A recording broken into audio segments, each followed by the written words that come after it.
বছৰ পিছত আমি আপোনালোকৰ ঘৰে ঘৰে আহি পৰীক্ষা কৰিম আমি আপোনালোকক সুধিম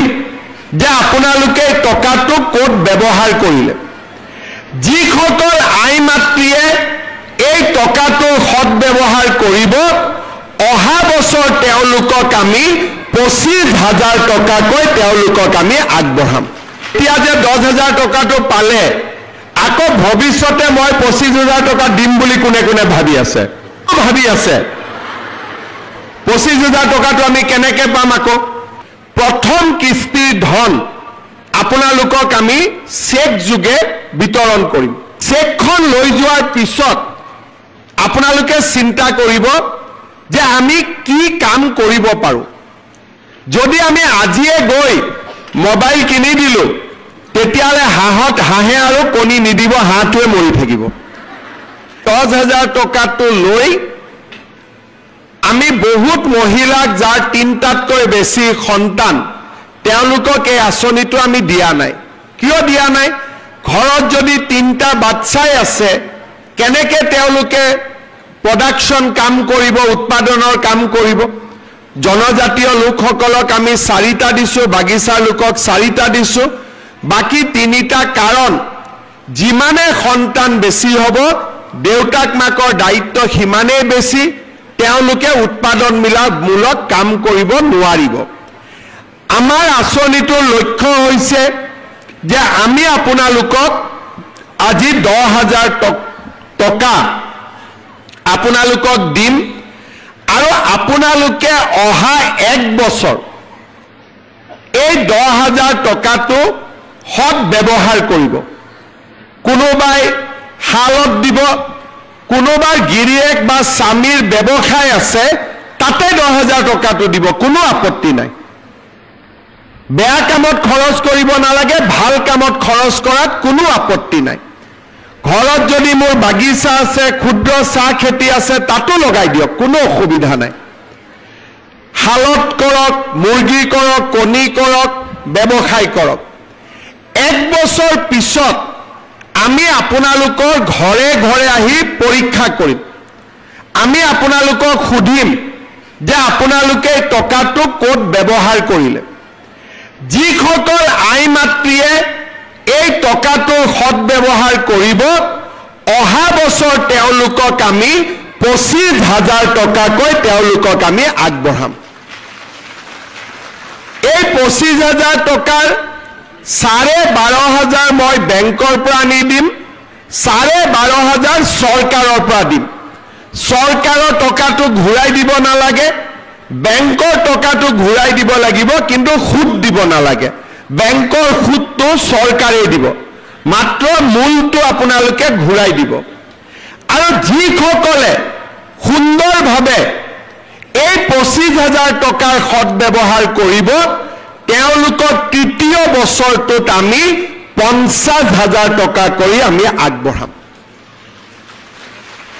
হাঁহে যেনেকে কণী পাৰে এই 10,000 টকায়ো দুবাৰ কণী পাৰিব এবাৰ 25,000 কণী পাৰিব এবাৰ 50,000 টকাৰ কণী পাৰিব লাগে না নাই লাগে যদি কণী পাৰিব লাগে আমাৰ হাঁহটোক অলপ খাদ্য বস্তু খুৱাব লাগিব আৰু তাৰ অৰ্থটোৱে হ'ল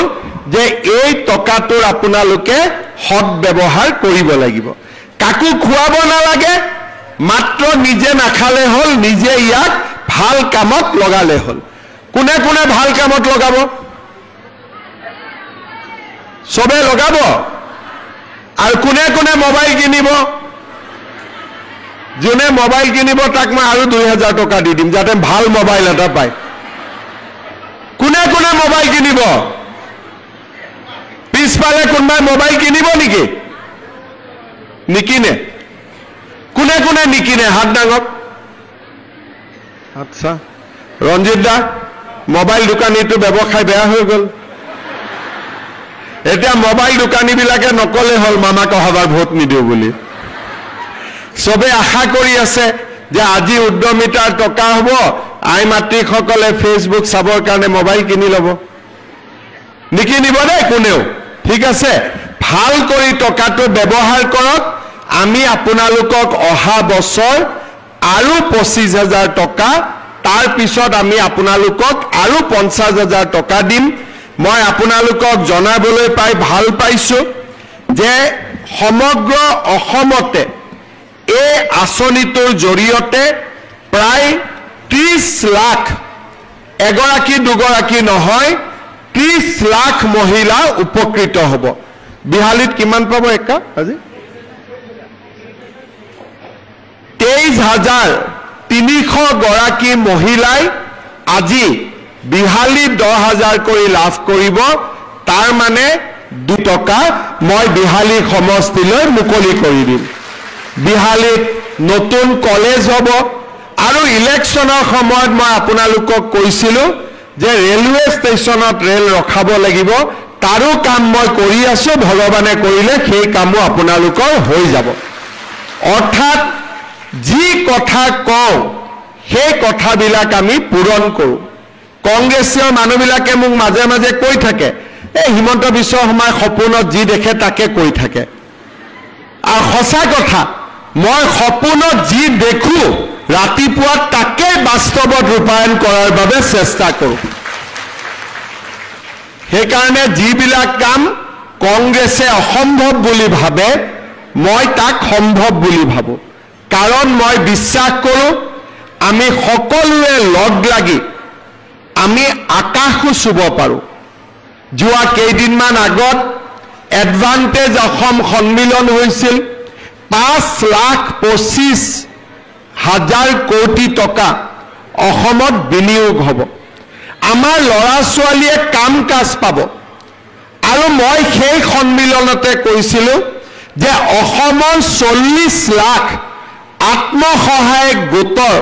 সদস্যসকলক যদি আমি ভালকৈ উৎপাদনমূলক কামত ব্যৱহাৰ কৰিব পাৰোঁ অসমে এক নতুন দিগন্তলৈ গতি কৰিব আজি আপোনালোকক আমি 10,000 টকা ব্যক্তিগত ৰূপে দিছোঁ কিন্তু গ্ৰুপৰ জৰিয়তে আপোনালোকে যি লোন পাব লাগে ৰিভলভিং ফাণ্ড পাব লাগে এইবিলাকো আপোনালোকে পাই থাকিব অৰ্থাৎ এই আঁচনিটো পোৱাৰ কাৰণে আপোনালোকৰ সহায় হ'ব কিন্তু তাৰ লগে লগে আপোনালোকে আমাৰ গ্ৰুপবিলাকৰ জৰিয়তে বিভিন্ন ধৰণে আপোনালোকে সহায় পাই থাকিব আমি অসমত 2,17,000 আত্মসহায়ক গোটক বেংক চৰকাৰ সিড মানি এই গোটেইবিলাকৰ জৰিয়তে ইতিমধ্যে 1,090 কোটি টকা আমি আগবঢ়াইছো আত্মসহায়ক গোটবিলাকৰ কাৰণে ই-কমাৰ্চ প্লেটফৰ্ম ঠিক কৰিছো আৰু মই অত্যন্ত আনন্দিত যে আমাৰ অসমত আমি বেংকৰ জৰিয়তে মহিলা গোটসমূহক 17,114 কোটি টকা ঋণ দিছিলোঁ আৰু আচৰিত পাব যে মহিলা